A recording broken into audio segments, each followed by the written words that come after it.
आप देख रहे हैं news in India. News in India में आपका स्वागत है। आइए नजर डालते हैं आज की कुछ खास खबरों पर।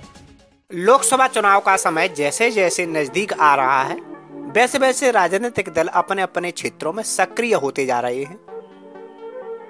भले ही वो 4.5 साल तक जनता के बीच न गए हों, लेकिन अब उनकी मजबूरी उन्हें गरीबों की चौखट तक ले आई है,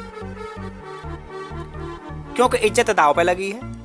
यूपी के कुल 75 जिले हैं, लेकिन फिरोजाबाद और कन्नौज ऐसे जिले हैं जहां अपने ही अपनों को मात देने की तैयारी में है। सैपई कुनबे की लड़ाई अब फिरोजाबाद तक पैर पसार चुकी है। परिवार का विवाद अब राजनीतिक गलियारे में आ गया है। राजनीतिक मंचों से एक दूसरे पर आरोप प्रत्यारोप लग रहे हैं। जी हां, हम बात कर रहे हैं सपा और प्रगतिशील समाजवादी पार्टी की। वैसे तो यहाँ सपा के फिरोजाबाद सांसद अक्षय यादव हैं, जो सपा के राष्ट्रीय प्रमुख महासचिव प्रोफेसर राम गोपाल यादव जी के पुत्र हैं। वैसे ये सीट सपा के लिए सुरक्षित मानी जा रही थी, लेकिन चाचा यानी कि प्रगतिशील समाजवादी पार्टी के राष्ट्रीय अध्यक्ष शिवपाल यादव ने आकर भतीजे के गढ़ में अपनी गंदी नजर डालकर पसीने छुड़ा दिए हैं। अब चाचा भतीजे की लड़ाई में पिता की इज्जत दांव पे लगी है,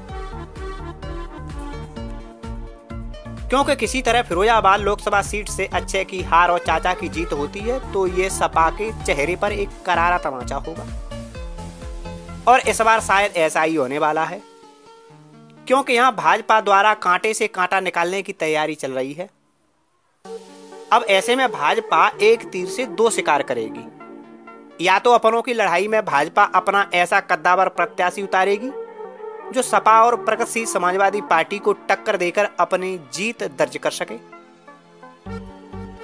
लेकिन फिरोजाबाद जनपद में भाजपा के पास कोई ऐसा मजबूत नेता नहीं मालूम पड़ता है जो सपा और प्रगतिशील समाजवादी पार्टी को मात दे सके।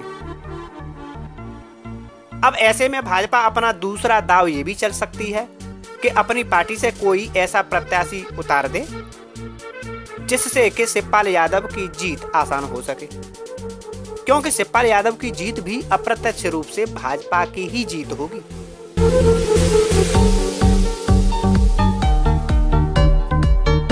भाजपा को फिरोजाबाद सीट पर अगर जीत हासिल नहीं होती है तो भाजपा को कोई मलाल भी नहीं होगा, क्योंकि यह सीट पहले भी भाजपा की नहीं थी, क्योंकि यहाँ पर सपा का कब्जा है।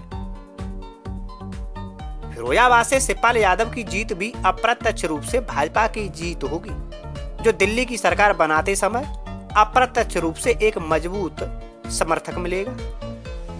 अब ऐसे में बेटे की इज्जत बचाना पिता की नाक का सवाल बन गया है। अब देखना यह होगा कि राजनीतिक विशेषज्ञ इस पर क्या टिप्पणी देते हैं और राजनीतिक ऊंट किस करवट बैठता है।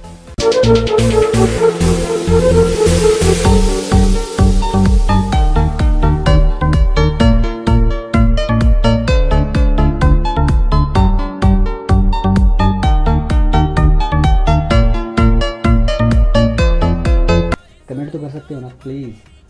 सिर्फ कमेंट से काम नहीं चलेगा, शेयर और सब्सक्राइब करना भी ना भूलें।